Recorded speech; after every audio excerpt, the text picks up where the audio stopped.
We're live. We are live. All right. BlaKBoxxRadio. Listen, we are never, ever, never on in the daytime. So this is the beginning of greatness. I am just so excited. Make it sense Monday. Make it make sense Mondays. That's what we're rolling with today. We introducing a new show. With the collaboration with Sensical Sense. You see that brother sitting there. I'm going to definitely talk to him, but I want to talk to the Black Boxers so you guys know what's going on with Black Box. We are growing, really growing. And one of the blessings of growth is being able to use technology, and we're using technology to travel. So every second and fourth Monday, get your digital passport out, and we're going to another part of the world, Africa. We're going to East Africa. And so that's a beautiful thing. Sensical Sense is in Kenya. This is what technology does. It allows a Kenyan and an old African in South Carolina to connect. And so it's such a beautiful thing for connection. I'm in the diaspora. He is he's on the continent. And so we got a lot to talk about because we got more alike than we have different. And so that's what this is about. You know, I have an International Sunday segment that I do. And Sensical Sense was my first guest. So I encourage everyone to go to BlaKBoxx, go on to YouTube and just check out, put up Sensical Sense, and you'll see that he was my first International Sunday segment. I think that was July Sense, July or August of 24, right? I think he was my first. So please check him out on that. But this is I'm introducing Make It Make Sense Mondays, and it's just a collaboration between us, and we're going to talk about things that are about Africa, about Africans, because no matter where we were dropped off, guys, I want you to know, we all were colonized. Unfortunately, colonization hit us in different ways. We were colonized and brought away. And Africa has been colonized in a lot of ways too. So we got to have empathy for each other. We have to have grace for each other because we're not enemies. We are comrades. We are countrymen. We are family. We are African. And so that's what this is about. Make it make sense Monday. Sensical Sense. Say hi to the people. Say hi, bro. Hey, how you doing, guys? How you doing? For those who don't know me, I'm Sensical Sense. I'm just a Pan-African from Kenya who, Queen. How I like introducing myself is I'm just a guy who loves Black people. That's it. People normally say that when they see my videos, they see I'm angry, I'm livid, I'm throwing flames all over the video, but spit at the camera. well, it's not. Well, it's both anger. It's both anger and passion. Yes. It's both anger and passion, and there's nothing bad about being angry.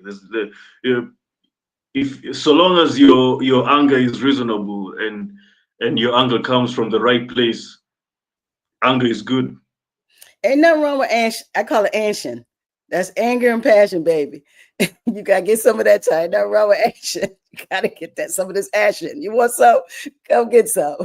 So ain't nothing wrong with that. And listen, we've been through something. Collectively, the continent collectively, and personally, country we've been through something, and it's not something that's it's traumatized us as a people. It's stunted our growth. It has taken some of the most beautiful people away from us. And so we have the right to have some action, anger and passion. So I love that about you. And I saw you, and fun fact, I saw Sense on YouTube. I thought he was coming through the camera, baby. I said, this guy is on fire. I just didn't know what was going on. But what he was saying made so much sense. But he was on fire. His head was coming through the camera. I said, oh my God, who is he? And so I emailed him. That's how we got together. And we've talked, and we continue to talk when we can, because he's in another country. But it's definitely a blessing to have this collaboration. So what is this going to be? Make it make sense Mondays. This is your Monday, bro. What we doing? What we doing on Mondays? Well, we talk about what's affecting Black people globally here in the continent here, and and also in the diaspora, that a couple of things are happening. Especially just if I can speak about the continent, it's there's a lot of things that are happening. Let's talk. Uh, well, did you know, very, very rarely the African Union talks about reparations for the African continent, but they brought it up last week, and basically African presidents are now starting the conversation on African reparations. They absolutely need it.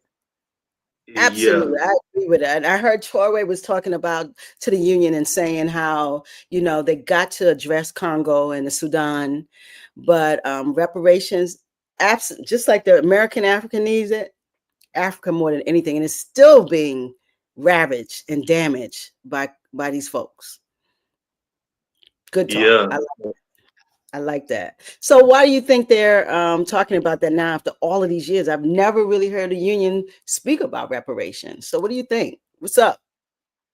Well, because you need to understand the history of the African Union is it Tell me. started off well in the early '60s.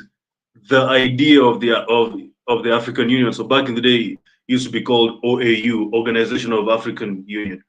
Mm-hmm. The the inception of it with likes like Kwame Nkrumah, Yes. if we could have followed that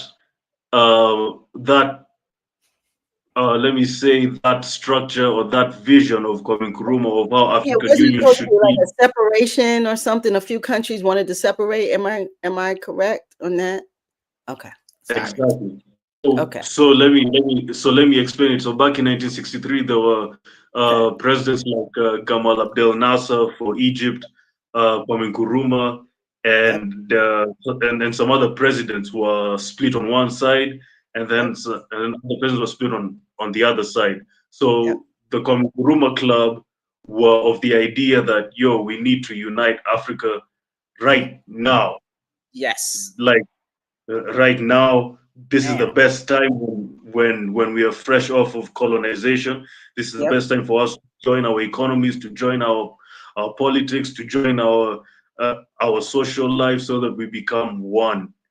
Mm-hmm. Well, the others were like, nah, it's a good idea, but let's put some brakes on that. Let's wait. And Yep. we've been waiting for the past 60 years, Woo. and look at that. And they executed. They've executed or abolished some of the leaders who wanted to break away. So it's so unfortunate. So 60 years later, we're now still waiting to be Africa as one. Gaddafi came up with that economic movement, and what they do, execute him. So this You is, know who did it? You know who did it? tell me, It's your former president who has Kenyan blood. Obama. He was under Yep. Obama, and the Yeah. Secretary of State, that chick. Yep, they did it. It's And I unfortunate. know it is, and I know a lot of Kenyans will get on my ass for this because like Obama is like, look, like when you come to Kenya, Obama is like he's He's like a sunset. Jesus. Like He's a sunset. he what? Oh, and me, I've never been a fan of him. I've never been a fan of him. I've never been a fan of him. You know what I'm a fan of when it comes? I'm not a fan of his policies. I'm not a fan of not being standing 10 toes down for African people. I'm not a fan of being an executor on the international scene. He killed a lot of people. I'm not a fan of that. The only thing that I can say as a fan of Obama is his representation of a Black man in a family and having a Black woman and Black children. Most men of his stature, they marry outside of our race in the diaspora. And for him to invest his time with what I would say Black woman. I'm not talking about no pre-Black. We're talking about a Black woman. I commend him for that. Other than that, Me and him, I'm not a fan of his policies. I don't like a lot of things that he did, and I do not like that a black man would kill another black man for any reason, and especially Gaddafi. Nah, we can't do that. And so that's a stain on his for life. And I don't know how Kenyans can hold him in high esteem and to be a part of such it's hypocrisy. Because Kenya, well, because one, because he has Kenyan blood. His Sad, I know. father was, Yeah. yeah, because his father was a Kenyan. I've never been a fan of him ever, ever, ever, ever. I just, for me, whether you're a black politician or white politician, if you don't do right by, like Obama had the opportunity of even taking one black issue and just solving just one. I know you're not in charge. Yeah, because I know you're Just not tell in them I'm charge. not going to be used unless I get one thing for my people. You Yeah, can't I use mean, me if I can't get one thing for my people. Not all people, my people. Just one. yeah, yeah, because that's what I've always wondered. Like, even if the power structure wants you to stick to the script, they will allow you to do at least one thing. So it makes me be like, it's either they were deterring him from doing it, or he doesn't care. And what he And did was performative. He did what white politicians do, like these literacy programs for black boys. I'm not saying that that's bad. Listen, black boys need everything, but I'm talking about something that's more than performance, something that has legacy, something that we can say 30 years from now help just black people. That's what I'm talking about. Because they're going to go and say, oh, he did Obamacare and he did literacy for black boys. And, come on. I'm talking about something that has legacy across the board. We live in a country that performs for black people. Like we get all of this performative stuff. And then they say, oh, they have so much empathy. That's why DEI now, you look in this country, DEI is a big thing, bro. And that's all they talk about is DEI and DEI. And like they were doing something. And all these countries pulling it back. All of these companies, they never listen. If something is good, I don't have to pull it back. If it's good and it's for everybody, I don't care what the government says. I'm still going to keep it in my company. That means you never really wanted to do it. If you have to pull it back. So, I don't know what you guys say. Y'all don't have the DEI problem, but we got that here. yeah, but the thing is about Trump is like the Trump presidency has also affected us because Tell uh, me how would his presidency could affect Africa? Tell me. well, I can tell you for a fact that when he cut off US aid, it affected a lot of like it affected a lot of health service. Yeah. Yeah, yeah, because a lot of countries depend on USAID money for health, and I just made an episode. I'm going to drop it tomorrow. I think tomorrow, Wednesday, where because Kenyans are crying that there's no HIV medication, there's no medical equipment, and well, because USAID has been cut by Trump. And then I'm like, guys, we're a sovereign country. We are a free Africa, and we can't provide for ourselves HIV medication. We can't provide for ourselves medical equipment. Like we can't treat our children. Like,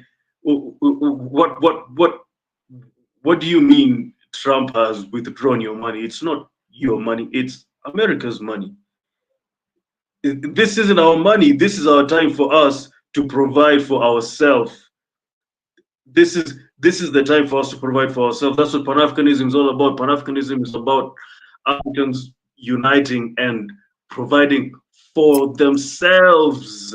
I'm sick and tired of us always depending on USAID money for basic stuff that we can provide for ourselves. It's embarrassing. So So you know what? Trump cut everything. Cut it all. Cut Listen, USA, cut them all so that we can cut, learn how to survive on our own. cut Pell Grants, cut aid in this country, cut food out. Listen, let me tell you something, bro. This is the country of aid. I want them to cut food stamps. If Trump got if he think he's a bad man, cut them daggone food stamps. That's what I'm talking, bro. If he think he's a bad man, if he cut them food stamps, the lights in America is going off. I promise you that. Really? So he cut all he want. I dare him to cut food stamps. That's what I say. Cut food stamps, Trump. That's my mom's phone. So disregard that phone. But anyway, you're right. If we don't get off the bottle, we'll never drink out of glass. You got to say enough. Even in America, us as Black people, we have to stop relying on aid from them people. Yeah. I'm glad he's tearing everything up. Tear it up, tear up this country, cut everything, because this will give us a toolbox that we've been needing for 100 years. The only way to get away from somebody, sometimes they got to put you out the house. God damn it, get out the house. I'm happy. Listen, I'm happy because if we don't find a way to get self-sufficient, we got to farm. We got to find a way to economically deal with our finances and our money. We have to deal with our own education, stop going to their schools. We have to find a way to circumvent this system within the system. You guys in the continent, y'all don't need that aid. That aid comes with a lot of other trash. Yeah, trust me. Yeah. And whatever they're giving you is not top notch. It's trash. Trust me, they're not giving you that good. This is the equivalent of your mom throwing you out of the house and say, "Hey, figure it out." Figure it out. Yeah. Trump is saying, figure it out. And I'm so, listen, I don't have no problems with him. I didn't vote for him. I don't like Trumpy, but I love Trumpy because the way that, how his mindset, what he's doing is he's angry at something. So he's angry at the system himself. The same person that has leached the system, that has gotten rich from the system, now wants to break down the system. The only way they want to break down is because they want the money from the system. So if they cut all of us off, where does that money go? That money goes back into their pockets, and it's okay. But until the American people see this, until the world see how greedy and how malicious and how trifling these men are, the world, we will never change how they think of America. It has to play out like this. So we see, I love that Africa is rattling the cages. They say, no, no, no, no, not all these countries are coming together. No, no, no, they're going in the BRICS. Love it. Keep doing it. They need to ask for reparations too. Get out of there. Yeah. Now, I have, you see, like, it's been 18 minutes. Well, like, it's been 18 minutes and we started by reparations, then we segued to like 1,000 stuff, and now That's right. We're just going to keep talking. So let's go back to the reparations, because I think that's important. So let's slow it down a little. We got time. Yeah. All right. So listen, I'm a fan of reparations for all Black people, both in the continent and in the diaspora. The only problem is how we are going about this issue. We are so, like, for example, okay, so for example, here in Africa, we want reparations, but what do we want exactly from reparations? Do we have a commission of experts? Like, do we have a commission of experts from different fields who will audit what exactly we should be asking for? Yep. Do we have land experts? Do we have researchers? Do we have geographers? Do we have law experts? Do we have experts who will help us audit, financial experts, who will help us audit what is actually owed to us? And then number two, here in Africa, the only thing that I'm worried about the most is the money, the land, and all these other assets getting into the hands of these African politicians. Because I kid you not. This if today reparations is given by Europe to us, within 24 hours, that land and all that money will be like it will be stolen by these Not your African president. politicians. Your president is not your president. No way. He's the Oh best. no! Oh no! don't Not even, your don't even, president. don't There is even, don't no even let way me he get would started do on that. him. Not your president of Kenya. He would never do that. He's the most upstanding of them all. What are you talking about? Yeah, he is. He is. He's a good. Yeah. Well, he's a. He's a. Watch him out. look, look. I'm telling you, like my opinion is any amount of money that Mhm. is reparated to us must be under the custody of African Development Bank, which is a part of the AU. I don't Okay. want this money to be. Listen, I don't want these politicians to touch that money. I don't So want these you want to go politicians. through the ADB? Yeah, let it go to the. So you want to go It's to the better. ADB? And Yeah, listen, I understand what you're saying. That we don't even know the number. Even African Americans, we have no clue. We just know we want our cash. So we don't particularly know the number. But see, the problem with that I want to state, Brother Sense, is when something is done so malicious with so much idiocy and lunacy, how do you now go back and try to even understand a number from something that was done so inhumane? How do we get a number to even conjure up what happened? You get what I'm saying?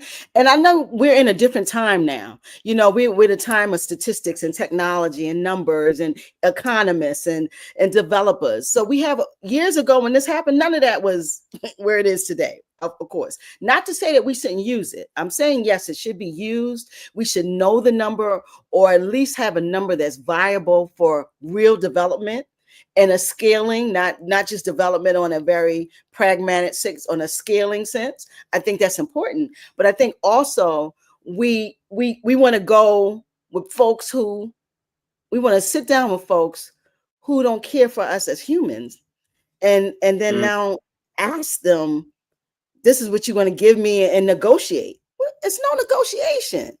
100 mm, billion, bro. We'll talk about the rest later. And any amount of money that comes through America, that comes through, if it comes through Black American, the Black American Development Bank or the African Development, that's a lot of money. And unfortunately, money corrupts people. And even I'm not saying that ADB won't do good things, but it's going to be some issues. This is old money. It's going to be issues across the board. So my thing is, what should we do then?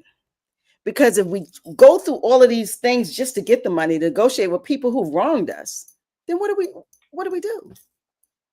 well, I'm happy you said that. First of all, yeah, you're right. We shouldn't be asking. In fact, if you ask me, the best way of getting reparations is through good old blackmail.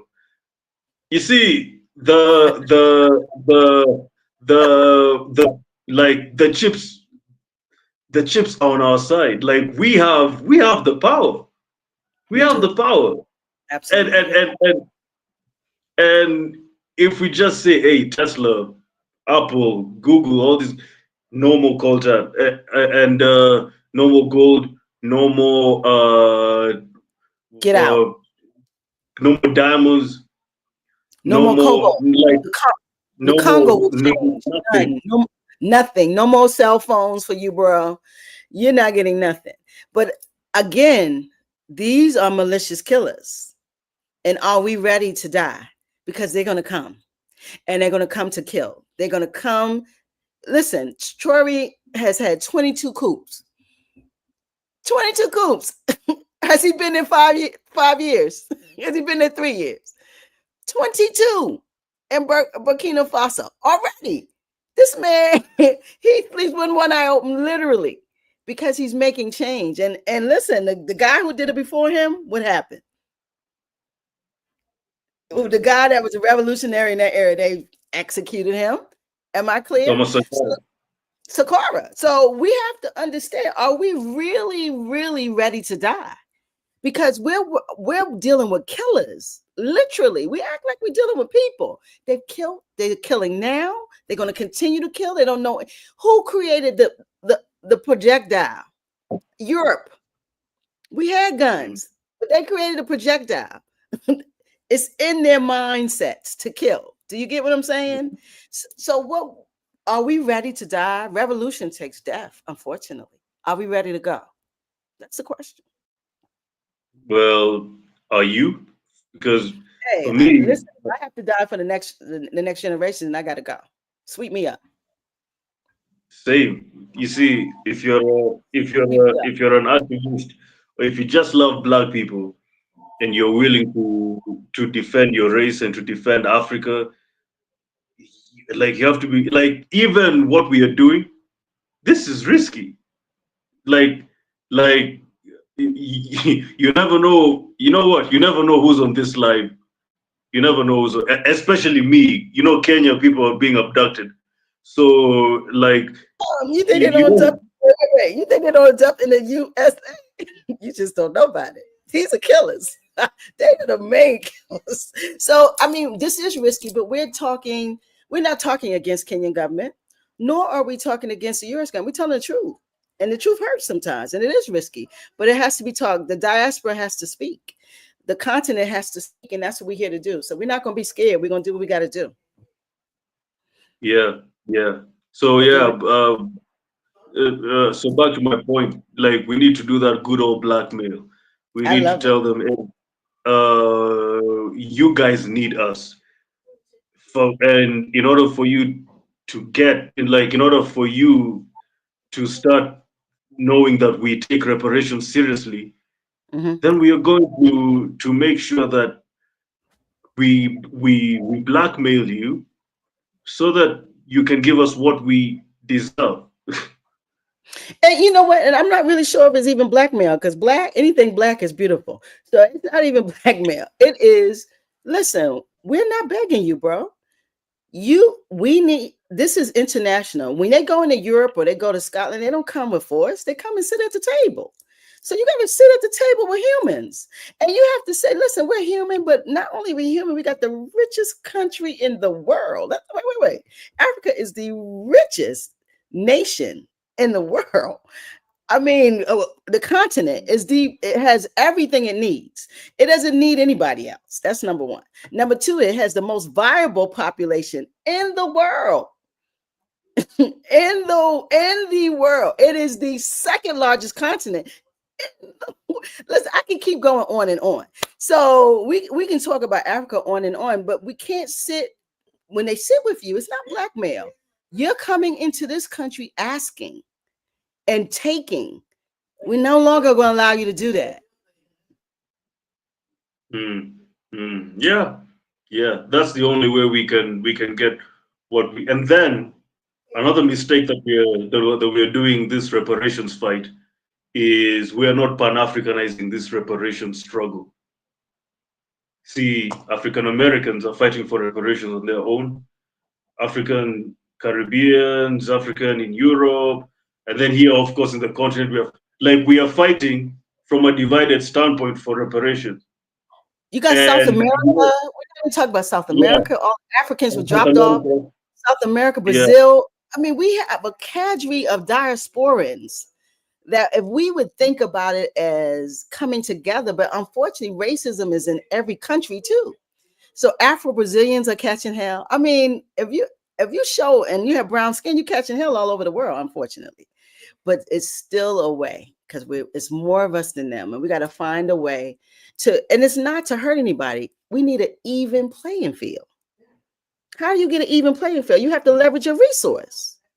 That's what any businessman does, right? I don't know about even playing field. I'm not a fan of equality. Whoa. Yeah, So tell equality. me, Listen, so that's like one of the first people who said those words, all men are created equal, was Thomas Jefferson.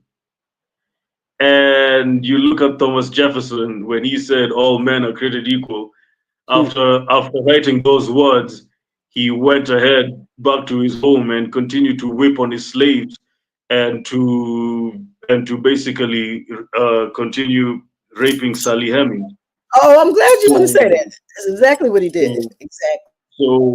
so how can a guy who said all men are created equal own slaves? Equality to me, and that's the problem with black people. We're always fighting for equality. I don't want to be equal to anyone. I just want to be independent, and I just want black people to be independent and to flourish on their own. Listen, nobody is fighting for equality. White people are fighting. White people have always been fighting to stay on top. Superiority. Superiority all the time. They never fight for equity. Exactly. This Yes. is this isn't an equality game. This is a superiority game. The problem with It black is. people, we're always obsessed with equality, and nobody's fighting for equality. Look at Arabs. Arabs are Hmm. fighting on how they can get to the top. Hmm. Indians the same. Of course, white people have been fighting to remain at the top. Look at China. China is doing whatever it takes to ensure, like, everybody is thinking about how they can reach the top and how they can maintain them reaching and how they can maintain their top position. But black people always are fighting for equality, to be equal to white people. The problem with you, listen, there's no such thing as equality. This is a superiority game. We're Hmm. like we are playing for keeps. We're not playing for equality. Like, we are playing for keeps. So it's time for black people. So it's time for black people to start talking about how we can attain independence and how we can flourish on our own. This isn't about equality. That's the reason why we're not moving forward. Hmm. I listen. That was a word right there because sometimes I think you're conditioning also. They condition you to say equality so you don't ever want to be superior. That's a conditioning. And then you always working from a deficit, so you just want to get equal because you're always at a deficit. So what you just said was like there's no such thing because everyone is fighting for superiority or to be on top. But what I noticed about Africa, and I want to say that, is there's no fight when you have all the minerals, when you have all the natural resources, when you have the most viable population, when you are a sun country, you have the best, you have the most sun. What are you fighting? You are the top, baby. Let's be clear. Mm. You are the top. Everybody's in your country taking. So so I don't think we have that fight. I think that we need to know what we have and leverage that. And what you're saying is correct. Is everyone's fighting for superior, but what is actually superior is what's in the ground, what's on top of the ground, and what's in the air. And that's sun, people, and resources. And that makes Africa one forever. You won't ever be able to go around. That's what God did. So you can't get past that. And so what you just said resonated with me so well, like freak equality. Let's do Mm. let's do selective segregation over here. I, I love it. Let us just be autonomous. Let us be by ourselves. Let us do us. Yeah, like, what's that? There's that meme: "Leave black people alone." Yeah, that's just Yeah, just leave us alone. You know. But and one thing about reparations, and this is now for the whole black race, is, people are just waiting for that check. People are just waiting for that check to show up so they can go spend it on Balenciaga and on Gucci and on absolutely. Ferraris Go give and it right back to the same BMWs. people who oppress you. We got to get our minds right before we get any money. We got to get our mindsets together because we're gonna spend it on Gucci. You're right, Prada. Being cute, Tesla. That's what we're gonna do. You know, Unfortunately. Yeah, you know, Queen, you know, reparations is not our money. You know that. That's not our money. Whose money is it? It's our ancestors' money. Ooh, You that's it. can't like this isn't your money for you to spend the way you want to spend. No, you can't just spend our ancestors' money carelessly. This isn't your money. This is our ancestors' money, and our ancestors will be damned if they underwent slavery and colonization and genocide and all those horror stories. If they underwent all those Mm-hmm. atrocities for hundreds of years, for you to spend that money on BMWs and on Lamborghinis and on Versace. And Louis Let me Vuitton, tell you. and most of these things have stole from Africa too. These are the same designers that stole from Africa. Oh yeah, And of course, we go and of spend our course. money. We got to get right, bro. You're right. It's our ancestors' money. I love that. Ooh, it's not our money. It's not our money. You're right. It's not It's not our our. money. And even for America, I would suggest that once reparations has been and we're really focusing on money. There are many things you can get from reparations. There's a lot of stolen land. There's a lot of property. There's a lot of Institution. the you know what? And you know what's funny? Because yesterday I was recording the reparations episode that I'm releasing. I know people will get mad at me for saying the stuff that I'll that I'm going to say that episode. And Okay. one of the things I said is I'm not a fan of money reparations. Mhm. I'm not a fan of that. And if money is to be disbursed, then it has to go into a fund. It has to go into a fund where where like because people are looking for reparations as a check that you can that the government will send to you, which is the most insane thing. I'm looking if people are looking forward to money, then let it stay in a fund.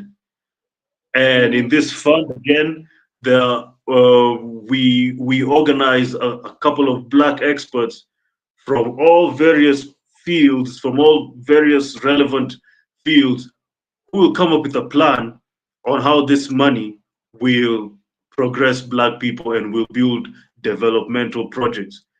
Black banks, or any black financial institutions, uh, black Silicon Valley, because tech is running the world, Black school, uh, black black schools, black hospitals. black That's what hospital. Yep. put the money in a fund. Don't give this money to individuals. No, like, are you kidding me? People will spend it carelessly.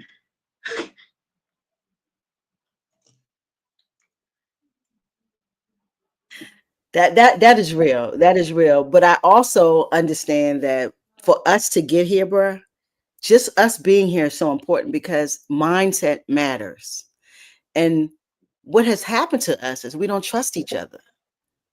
We don't trust what one can do. We're in a deficit in our mindset in the way that we cooperate with each other. Are we going to be able to have a few people make all the decisions without there being anarchy? Do you understand what I'm saying? Can we deal with that? Can in our own mindsets, because we fight amongst each other, we don't talk to each other. Are we able to allow money to come in the door and it don't come through our hands? These are all the questions. People say, "Oh, I want reparations," but you don't want nobody else to control that money. You want the reparations to come to you so you can spend it. So, but that's not reparations. That's that's a check. And so, reparations is to repair. And so, are we going to repair ourselves? And that's therapy. That's a lot of stuff we need before we even spend money. I think it should be mandatory group therapy. Mandatory. Take it. Everybody go back to Africa. Mandatory. Yeah, well, Mandatory. We yeah, got to get away from folk. Maybe I'm yeah. wrong. It's a few Um, mandatory things that we got to do.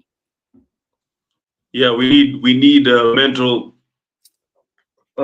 reparations before financial or monetary reparations. Yeah, because if we don't, even when we get these funds, we're going to fight over the fund. We're going to stay in court spending the money. It's going to go back to the same system that oppressed us. Unless we got to take the oppression cap off our head. Colonization is so, it is so malicious in a way that it continues to protract your mind. I'm even looking. Let me drop something on you, because this is something I want to do in our Make It Make Sense Mondays. I want to do Make It Say, that's internet hits, things that I see that we can expound on about Africa. So we make it say, that was a masterpiece song. You said make it say, we gonna say make it say, internet hits. But that's one of our joys, bro. But what I saw. I like Master P. I love Master P. I'll never forget, because I think he's an innovator. I love innovators, and he was one. So what I will say is, in Ghana has allowed a group of American Africans, expats, to get, I think they released 200 acres to them for them to develop themselves. You see how we go into our own spot and act like colonizers? Like Black folks need to be away from the Ghanaians. No, we need to be right in the village. We have to. You understand what I'm saying? We do not need to be on 200 acres away from the people, the indigenous people, because you know what? That's going to bring dissension. They're going to see you moving with American money. That's more money than Ghana money, so they'll be able to replicate faster. And they're in their own spots, so they bring all this American foolishness that we have going on here, that we learned in this society, to Ghana. They need to live in a village and eat and play with palm oils, shut up and sit down somewhere and be with the people. That's what we need, because that will decolonize. We need to decolonize. We need to play in this. We need to rename ourselves. All the things that's in Ghana going down. I don't know. I haven't been to Ghana, but we need to be African. We don't need to be on 200 acres by ourselves. So we do this. We have the same mindset. That's what I'm trying to say. We go in like white folks. We want to be by ourselves. We want to be in Africa, but we wanted to look like we want a McDonald's. You see, it's ridiculous.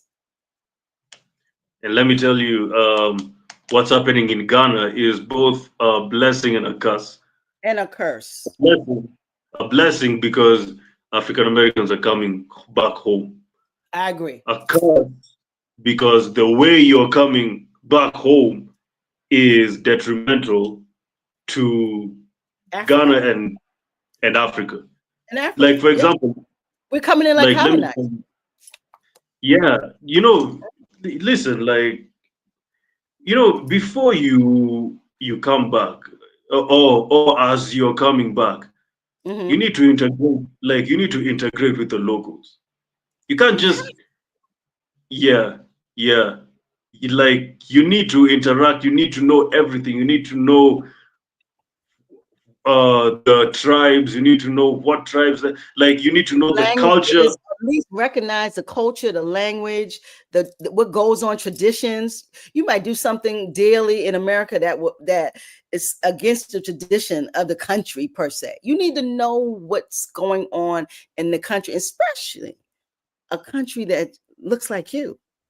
You should want to know. But I tell you, that's when I say reparations, we got to repair our mind first, because we're going over to Ghana and acting like white folks. We want to separate this and separate. It's foolishness. Now there's a agency here in Kenya. It's started by an African American. It's called Traverse Culture. I featured them in one of my episodes for Sell Africa to Africans. Absolutely. Yeah. So what she's doing, she's called Kia. So what Kia is doing is she's linking African Americans to Kenya in terms of complete full relocation, travel, business, and other ways you'd like to interact yourself with Kenya. Y'all got to remember that. Check out this series, right? Yeah. Sell Africa to Africans. That's my new initiative, where I am showcasing Black people who are improving the race in any way, shape, or fashion. And so what she's doing, I met her, like, but she's not only just relocating African Americans. Okay. She's taking the initiative of integrating them into the Kenyan culture. Yes. So they Yes. live, so they live around Kenyans. They live around Kenyans. They know the culture. They know the vibe and everything. So that you like I mean, like, how can you live in a place that you don't even know the people? You It's know. nonsensical. Now we said make it make sense Monday. That don't make no sense. If you think about it, when you win a lottery and you come to the States, they don't have a little space for Africa. Nah, they don't have a little space for Guatemala. No, no, no, no. They don't have no little space for you. You have to incorporate yourself into American culture. And it's not really Black culture, it's American culture. And the food, the way we talk, they want you to speak English. If they act like they don't understand nothing you say, even though you're speaking English. This is what's going on in America. So America doesn't concede any space for no foreigner, not even the ones that are born here. Us Black Americans, American Africans. There's no concession for anyone but Europeans. That's it. And so for us to want to go over to Africa, Ghana, Kenya, wherever, Ivory Coast, wherever you want to go, Nigeria, and to want to have our own space away from the natives or the indigenous folks is lunacy and it's colonization, and it has to stop. I love what Ghana is doing, but it's not going to help us go forward. It's not. Yeah, because It's not. yeah, it's like, to me, it's a bit careless. Integrate them, Yes, like integrate them into the society. Like, they don't even need to know the language for now. That takes time. it takes time. But integrate them into the culture. Let them know the people. Let them understand the people. Let them live with the people. Don't seclude them. That's what I like about Traverse culture and what they're doing in Kenya. They're not Yes. secluding Uh-huh. African Americans from other. They're living with Kenyans. Like, live with Africans. Know them. Don't seclude yourself That's right. from Africans. No, this is your home. And You you're know. African. You gotta learn that pigeon and sit down somewhere. Learn the pigeon, sit down, and get with the people, because that is the only way that we're gonna actually grow. We cannot grow and come to another country and still want to be something that we're not. When you leave the US, leave the US. I know that's hard, but when you leave this joint, leave this joint. Don't take this joint with you. And that's what I see us wanting to do. We want to have the base, everything that we have here, and understand that the way that America got this was to kill your people. Mm, mm, America didn't develop just, oh, let me go to the bank and get a loan. No, no, no, no, no. They use human capital. The reasons we have all this is your ancestors. So do not take the same culture to your country. That's all I'm saying. Maybe I'm wrong, but that's what I'm gonna say. I don't like it.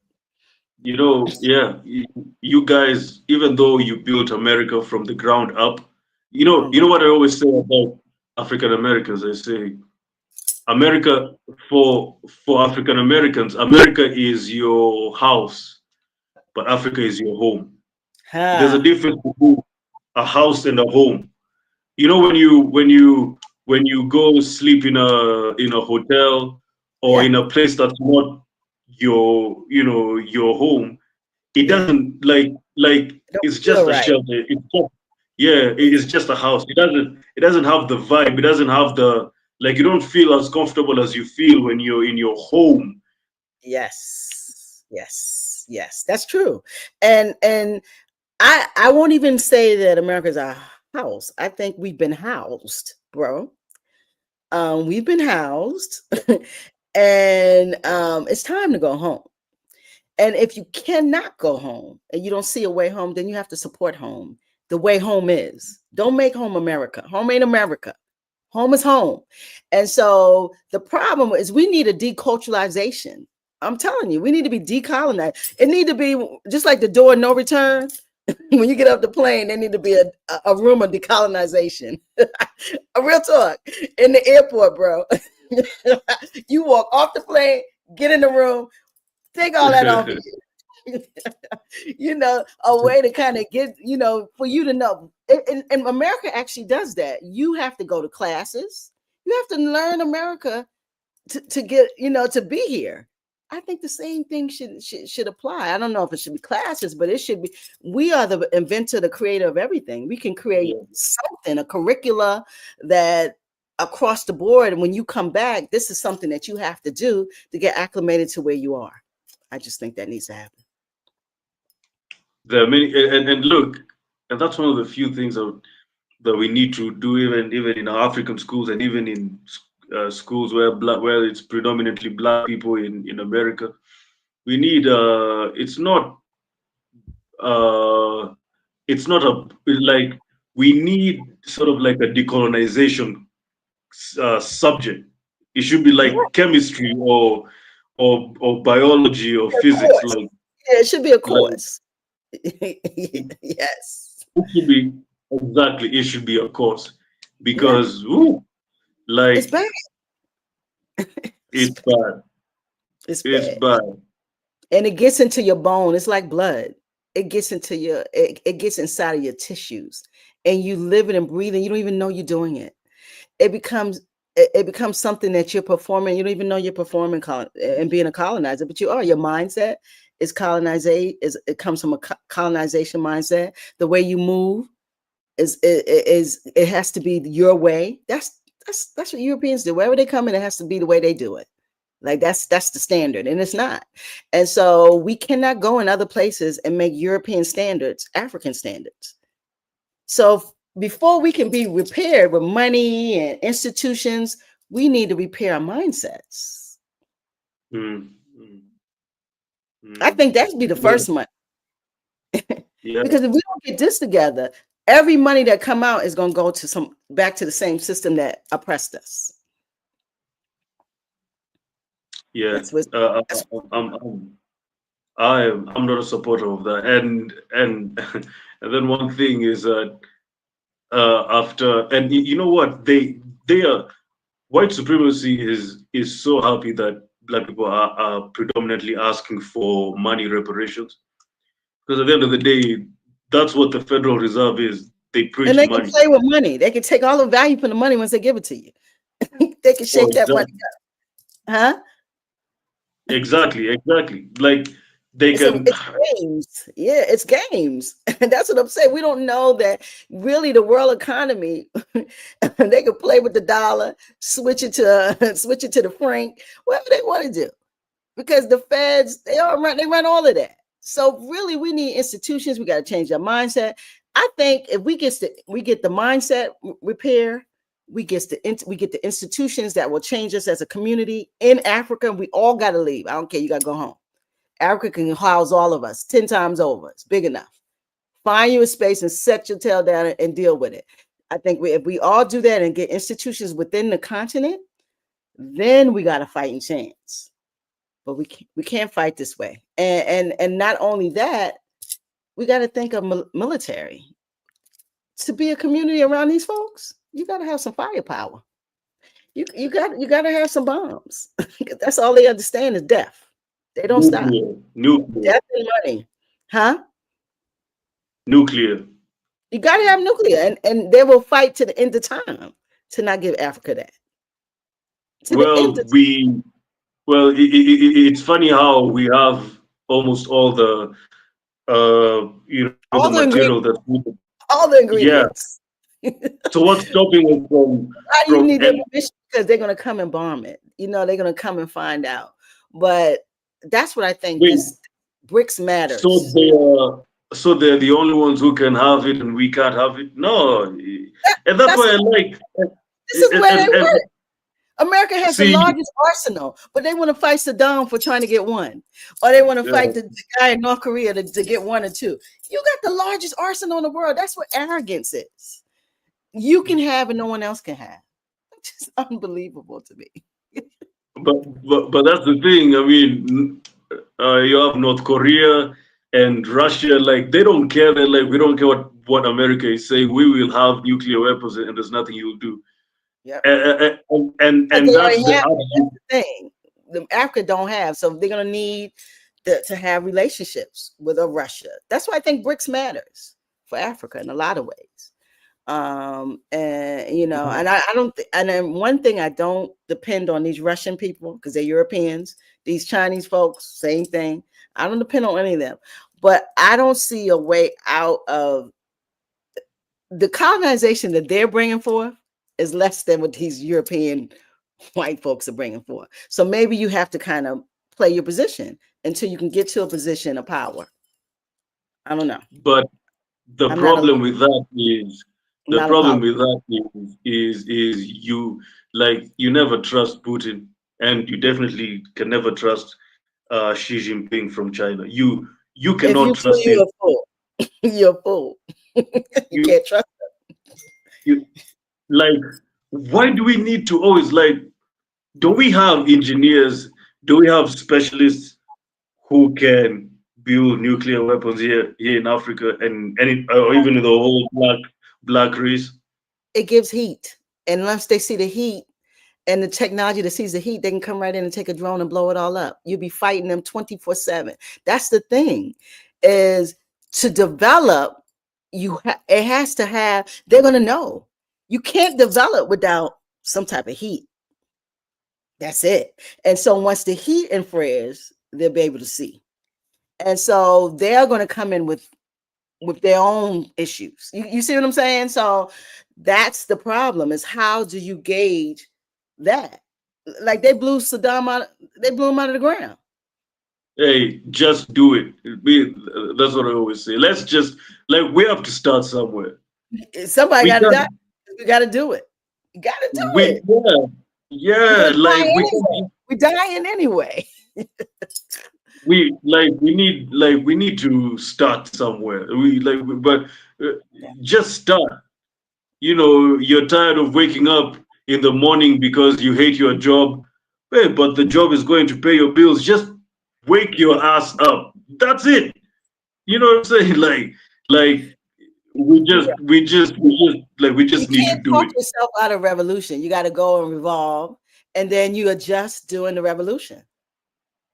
That's how most revolutions have gone forward. You got to keep adjusting, because if you continue to be fearful of this beast will never end. It will never end. We see before, as African Americans, 400 years in, and they haven't changed. Generation after generation after generation continues oppression. It's genetic. Mm. Because how do you can't tell me you're 4 generations away and you still want to oppress? We still dealing with Trumpy. Mm. 1800s, 2025, same mindset. Nothing has changed. It's just gotten more sophisticated. Something tells me that this type of mindset of oppression is genetic. Maybe I'm wrong. What do you think? Yeah. Yeah. It I can't say it's so. Yeah, I get How your has point. continued? If in that case, then we would see a break. Yes, it might be more like you can't see it, but it's here. We see it in the world. This oppression that we've seen that's in these European cultures, it has continued year after year after year. I don't care how sophisticated it is; it's still there. So it has to be genetic. Well, PTSD is inherited. Mhm. Like that's PTSD is definitely inherited. Well, then So, racism is too. Then, damn it, it's inherited. It's but yours. let me tell you something. But let me tell you something, Queen. As far as much as, like, people always tell me, "Oh, you're so angry, man." Like, but you know why I'm angry is because I kind of feel like very soon it will come a time where we'll be at a point of no return. It's coming. Like, like, we still have a chance to turn things around, Yeah. but it'll come a time where, hey, we will, like, it's over. Because, you know, the rate at which white racism, then now, you know, like, you have the West and the East not hiding what they really want, and that's global domination. Yes. And you have the West fighting over Africa, and the East fighting over Africa openly. You know, back in the day, it used to Yeah. be covert. You know, Yeah. like, But yeah, technology, like, technology has put it all out there, and you don't have a choice. You're gonna see it. They can't really hide nothing anymore. They want to, but they can't. They created and let me tell you, They yeah, created and let me tell you, like, well, both of them are fighting over Africa openly. One of them is going to get it if we don't wake up. Like, one of them is going to win, and one of them is going to get Africa. And whoever gets Africa, whether it's the West or the East, it will be colonization part two. And I always, like, people say I'm crazy for saying this, but people also told me that I was crazy when I said that, you know, last year, which was 7 days before the parliament was raided and politicians' houses were being raided, I said it in my show 7 days before that people might get angry at these African leaders and they will retaliate. People said, "Ah, come on, you can never get that far." 7 days later, our parliament was being raided by common citizens. Wow. Politicians' houses were being raided. Their cars were being torched. In Kenya. Wow. Oh yeah, yeah. That was during the the When I the mass called protest. Yeah, I was scared for you. Yeah, I called you. Okay. So Wow. and the video was going viral after that. Oh shit! How did you know? No, it's not me knowing it's just that, bro. You just see when people get angry. People get angry, and Yeah. now I'm starting to see the colonization part who will come. You know what? I don't think that they'll be able to colonize part two the way that they did because they don't have the population. See, one thing that you need to be to colonize is people. And when you can't produce the amount of do you see the population of Africa? I don't give a damn what they do. The population Well, first is burgeoning. well, even back in the day, Well, like, Europe. Well, even back in the day, Europeans were less than Africans during colonization. absolutely. But then we don't have the same type of Europeans neither. Yes, I do. Yes, they've always been the low. They're 17% of the world population right now. Now people think that Europeans are just no, they're only 17% of the population, and they run the world. That is true. But I just don't think that. I think Africa is shaking the cages. They're sick and tired of being, for the first time, I think, really, really making real power moves. Some of the leaders, and I think they're coming and they're having alliances amongst each other. We still got some fools. You're gonna have them, but I think that's gonna have a problem because some of these younger leaders, like, you know, I was talking about my man in Burkina. He's 34 years old. That's what you need. Youth. You need. He's building the rice. They're going to be the biggest rice producer in Africa. Where were you getting rice from? Europe. How can Africa, Sun Nation, buy rice? Who taught the world rice? Africa. Africa bought the world rice. How are we buying rice? But that tells you how you get caught up in this colonization. And then when you start thinking about, like, wait a minute, we brought rice to the world. You understand what I'm saying? So I don't think that it will be what we think it's going to be because, first of all, demographics. Just genetics of the younger people aren't the same as those old Europeans, the old Chinese, the old Russian. Genetics are changing. The culture of Black people is unstoppable. African culture is unstoppable. Music matters. Art matters. It makes people have empathy for the producer of it. You get what I'm saying? So I'm saying all of these things, to me, colonization is going to have a hard it's going to be hard fought the way that it was, where Africa is truly impotent. I think it's going to be very hard. There's no empire in the world that's lasted more than 250 years. You know how old America is? 248. Check it out. There's no empire that has lasted over 250 years. Rome, they all dropped. America's 248. So the cage is up. The cages are definitely, I don't think that this country can break history unless it changes. And I think Africa is the force in the world that will make everybody change. But these are killers. We're around killers. And so I don't think it's sustainable. Oppression isn't sustainable, unfortunately. It'd be good if it was, but it isn't. That's why no empire has lasted, because oppression isn't sustainable. It needs something. It needs Africa. And if Africa start moving the cages, I don't think it's going to work. That's my take. I love what you said, but that's my take. I don't think they'll be able to do it the way they did it before. What do you think of that? Well, of course, it's not going to be the way they did it before. No, I mean like 2.0. But it's going to be advanced, and it's going to be easier than back in the day, because back in the day there was resistance. There was resistance from many like from many tribes. Yeah. But this one, because even though I'm starting to see Africa is waking up, listen, for every woke African, there is there are what? 30 other And that's what I'm saying. So that's what I'm saying. If today colonization is to resume, it will be easier for them to start, because everybody is so pacified right now. So, and let me and by the way, let me say this. Drop it.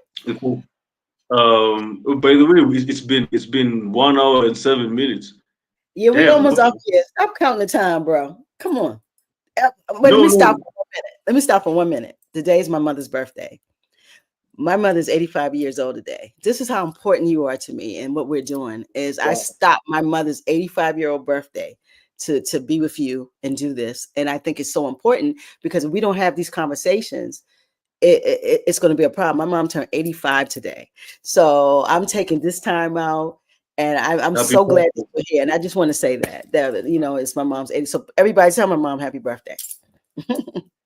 Happy birthday, Mama Queen. Yeah. Absolutely. So go ahead and drop what you're going to drop. We about to, after this, we're going to get up out of here, because we got a lot to talk about. I just want to say to all Black people who are listening that, it's time for us to wake up. Stop worrying about Big Meech and Rick Ross and 50 Cent. No, stop worrying about all this stupid stuff, man. Like, stop. Just distractions. But if there's one thing I like about, I hate Trump, of course, but if there's one thing that I like about a Trump presidency, is that it keeps Black people on toes. It keeps Black people on toes. Black people are watching the news daily, like it's a TV show. Yes, they want to see if their job gonna be on the show. Like, is that my job? See, he got them scared. They're not gonna be able to work, because you listen. 70% of the federal workers are Black. Wow, I didn't know that. Wow. So yeah, the federal government is very Black, and so here we go. We got because workers in every country are the oppressed class. Don't think he's cutting. Come on. The oppressed class is always the worker. So we're working, other people are working, they're working too. But this is all stratagem. And until we understand what's going on around us, is that, like I said, there's no empire that's lasts over 250 years. They know that America is 248 years old. That's why we got to cut. This is what we see. We see fear. This is a fearful people who understand that their time is. They don't know how it's going to go up. They look at how they're producing children at a lower rate than everybody in the U.S. They're at the lowest rate of everyone. So they look at that like we're not producing all over the world now. This is not just America. This is in Italy. This is in Europe. They will pay you to come and live in certain places in Europe because of the population. So I'm not just talking about America. This is a thing. And so they see things that, particularly we might not be seeing. And so what we see now is like you put a rat in a corner and they're scared, they're going to eat their way out. And that's what we see happening. These folks are a little afraid of how the world is changing. It's getting more brown. The countries that they used to control are pushing back. The people in America, we're not happy with how we're living in this country neither. So it's a lot of different factors, I think, that's pushing what because America starts, all the trash starts here. So I think they're showing the rest of the world how to do the trash now. But it's not going to work. It's not going to work because there's not enough of you to do that. Back in the day, it was more Europeans. And they had more Europeans ready to kill than we were ready to kill. Now I think we're gonna kill too. I think we're getting the gun. I think they were willing to kill us. We weren't ready to massacre like they were. I think now we're like sick of it. And I don't know. I just don't think they'll be able to do what they think they want to do. I think back in the day, because back in the day with the Panthers and with the Black Liberation Army and like Black people were militant back in the day. Nowadays, the only time we're militant. They're passive that now. They've been through modernization. We don't want to shake the cage. But I think, listen, you make a dog hungry enough, he'll bite you.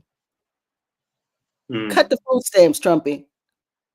I said it. You a bad man. Cut the food stamps and cut disability. And I promise you, Black folks, they coming now. White folks too. Because listen, 70% of food stamps go to white Americans. 70%. So don't think that it's going to Black Americans. That it wouldn't be a program so big if it was all for Black folks. So if he cuts food stamps, he's going to lose his own people. So I want him to cut food stamps. Make them hungry. Gotta make them hungry, bro. But again, see, that's why that's the only thing I like from a Trump presidency. Like Black people are, I can't say united, but they're a lot. I like it. Like as a Pan-African, even here in Africa, it's the same thing. Like one thing I like about this is that I like it when Black people are a lot. I like it when Black people are like when their radar is strong. Like I like it when Black people are all of a sudden caring about, hey, whoa, like what is he gonna do to us? Because I like it because the more Black people are alert, the more we care about our situation. The more we care about our situation, the more we start looking at our situation differently. So now we start thinking about how we can change our situation. Because Democrats pacify Black people. They're like, hey, we are the good people. Everything is okay. While in actuality, it's not. You see, so they do the same thing. Yeah, you're right. Black. I think if we have more alliances amongst each other, but I think sometimes we have to even see that we're being taken advantage of. I think these people have great jobs. They have great spaces. They're too damn comfortable. And so you need a Trump who doesn't he's not clear about history, because what happened in history to me, you know what made race when they started the Black and the white, and because that didn't happen to the early 1600s. And that happened because the ruling class did not want the poor whites and the oppressive Blacks to come together, which they were. So they started white and Black and made all of these different categories to keep us away from each other. It's a social construct. And part of that social construct was if you had poor white people who hurt just as much as Black people who weren't just poor, we just was disenfranchised. We were brought to this country. And so if they came together, they were bigger than the ruling class. So the ruling class said, we got to break this down. We got to make people Black, white, and then white is better and Black is this and red is this and yellow is this, because then we get the dissension that we see still in society today. But Trump makes everybody poor. Guess who comes back together? The Black, the white, the yellow, the red. Everybody friends because everybody poor. Everybody struggling. He, in his own foolishness, he doesn't understand history and he doesn't understand how humans work, because when you've been given something all your life, you don't really understand. I don't think he understands what he's doing, but I think he's actually shaking the pot, and I love the pot that he's shaking. And I think if he wakes everyone up, then there will be alliances amongst even the races, which I'm not really in love with. But in this country, we're 13%. We're not Kenya, where everybody's Black and beautiful. Do you get what I'm saying? We got to pick our bread a different way, because we're only 13% of this population. Are you hearing me? See, that's why Pan-Africanism is needed, because if we join, like if we unite, that's when the numbers start. That's when the number starts increasing, and that's when we have each other's backs. So if Trump is mistreating African Americans, we will have your back. That's what we don't want. That's what we need. That's what we need. Yes. That's what we need. That's what Pan-Africanism is all about. If the president of Brazil, and Brazil actually has more Black people outside of Africa, if the president of Brazil is oppressing Black people there, we need to make sure. Oh, yeah, exactly. Yes, always. Afro-Brazilians go through hell. Yeah. So that's what I'm saying. Like, Pan-Africanism is having each other's backs, and that's why I can't stand this FBA, ADOS people, and all these. The Foundation of Black Americans.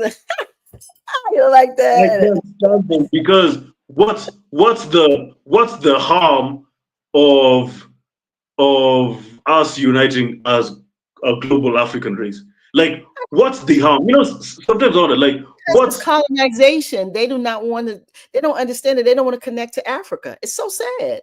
It is mindset. They don't want to connect fully to Africa. They still want to be outside of Africa. I hear people say, "Oh, they sold us to white folks." It's not true. So they stupidly think that they can tackle white supremacy alone. This is white supremacy is a global institution. You think, well, okay, they've been doing it for many years. How is that going for them? Africa's continent cannot fight white supremacy. It has a problem with white supremacy, and it's a whole continent, 1 billion people. You think these FBAs and ADOS can fight white supremacy? Please.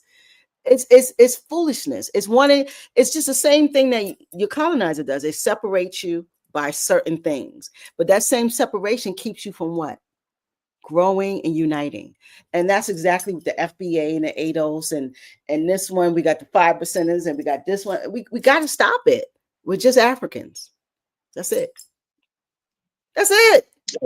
And yeah, and also listen, it's not just in America where there's that tribalism. It's also here. There are a couple of Africans who don't regard people outside Africa as Africans. Yeah, I understand that, and that makes sense. I mean, the same thing as a lot of African Americans do not say. They will tell you in a minute. A guy just put up my alarm, a camera in my house, and he said, "I'm not African. Black is you and me." I couldn't believe it, but that's his mindset. He said, "I've never been there. I wasn't born there." But that's the mindset that. So that's why repair is not just particularly money. It's what's going on in here. This is so damaged that it's going to take a while to deal with that damage before we can go forward. Make It Make Sense Mondays is going to make some sense, because we got a lot to talk about. We got so much to talk about. So tell them how you're going to do this thing. So you every second and fourth Monday. Mm-hmm. Okay. Yeah, And at 1 p.m. yeah. Every second and fourth Monday, 1 p.m. EST. That's actually 9 p.m. East African time. So Okay. 1 p.m. is 9 p.m. East Africa. Yeah. So every second and fourth Monday of every month, 1 p.m. EST, I'll be going live, and we'll just be, Queen. We haven't even talked about Congo. We haven't talked about a That's lot what of I'm saying. stuff. That's why we got to do this every other week because we got Yeah. so much to talk about. We had to, this is more of introducing the folks that listen. We're collaborating. You're going to be using. It's going to be his content, guys. I want you to understand that this is about sense. This is not about Queen and BlaKBoxxRadio. This is about him bringing this right here. We want to hear about South Africa to Africans. That is very, very important. I want you to go on YouTube, subscribe to his. I'm not YouTube. Go to IG, subscribe to his joint. Sensical, the real Sensical Sense. Right. I'm gonna write that in the chat. So I need you guys to subscribe to his joint and check out his videos. This is about diaspora, the diaspora connecting with the continent. We got to have a relationship, and not a relationship that is forecasted by other people. We are genetically intertwined. We are connected culturally. We are connected by sometimes our path in life. We got to start talking and communicating. So this is what this is about. Is me being in the States and Sense in Kenya. And we got so much to talk about. We got to talk about the States, and we talk about Kenya. We could talk about Africa because he's the African source. He's a source for Africa, and I don't know if I'm an American source, but I've been here a while. So he's a youth here. He's young and I'm old. I'm fly and he's cold. Get it right. So just know that. So since because all of my friends, they're going to know who you are. So kind of talk about who you are a little bit. You're in Kenya, you're a young man. Tell us some stuff. Don't just talk about your Pan-Africanness. Give us a little more. Well, yeah. I'm a Pan Africanist. I'm from Kenya. I'm 24 years old. In fact, you know what I realized, Queen? I'm the youngest, if not one of the youngest, public speaking Pan African, which is crazy because if you look at a lot of public Pan African figures, a lot of them are in their 40s and 50s and beyond.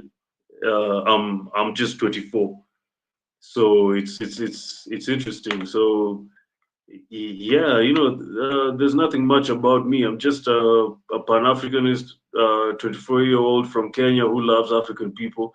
My initiative is called Sell Africa to Africans. I have so many ideas that I want to implement in Sell Africa to Africans. But the starting point is me showcasing Black organizations and Black people who are improving the race in any way, shape, or form. So far, I have done uh, six Black organizations that are really changing the race, and I mean really changing and moving the race forward. So if you're a Black person and you are moving the race forward in any way, shape, or form, just DM me in my Instagram or email me sensicalsense@gmail.com. What you do, how what you're doing is improving the race, and I'll feature you into my initiative. So that's basically what I'm doing, Queen. Sorry, it's the real Sensical Sense. I'm putting it in the comments. Your IG, right? Yeah, The real yeah. Sensical My Sense. IG is at Real Sensical Sense. Okay, real, not the. Because I want to put it in so when they come back and see this, they'll be able to. And your Gmail is sensicalsense at Gmail, right? Yeah, that's my email. Yeah. So listen, hit this brother up. He's going to be on every second and fourth Monday. I think I'm going to join him some seconds, and we're going to chop it up. And so you will see me on with him. This was the beginning. I won't be on in March since, because I'm busy with the Black Women History Month.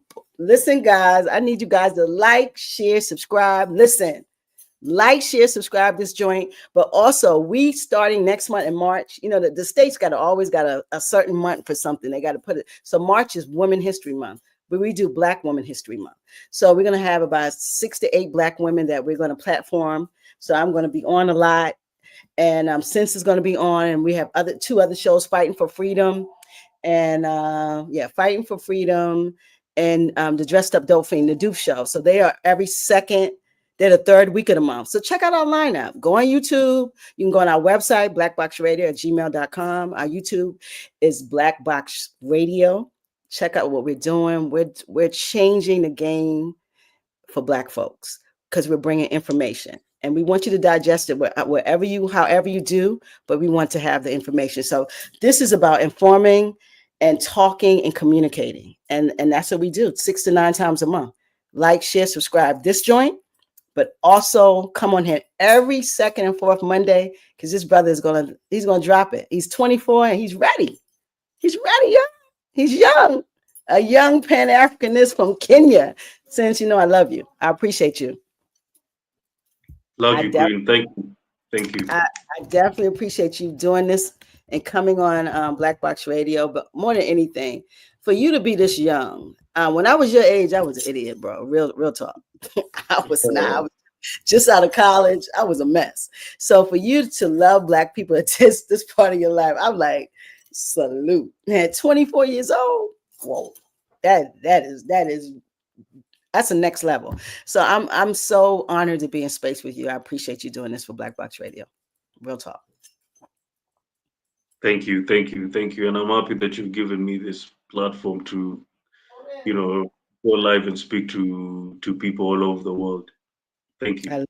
You're welcome. Drop a jewel. We out of here. Inspire the people. Drop something and we're gone. Well, since now the hottest topic is reparations, I think the gem of the day, actually the gem of this conversation is reparations money is not our money, it's our ancestors' money. So spend your money productively. So that's basically it. Reparations money is not your money, it's ancestors' money. I love that. It's the ancestors' money. Listen, you are so powerful. Listen, guys, every second and fourth Monday, check out the Sensical Sense.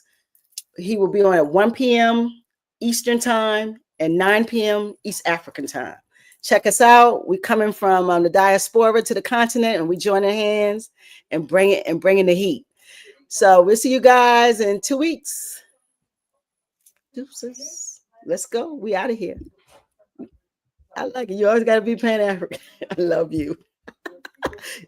Stay right there. Don't go nowhere. You can't even do peace.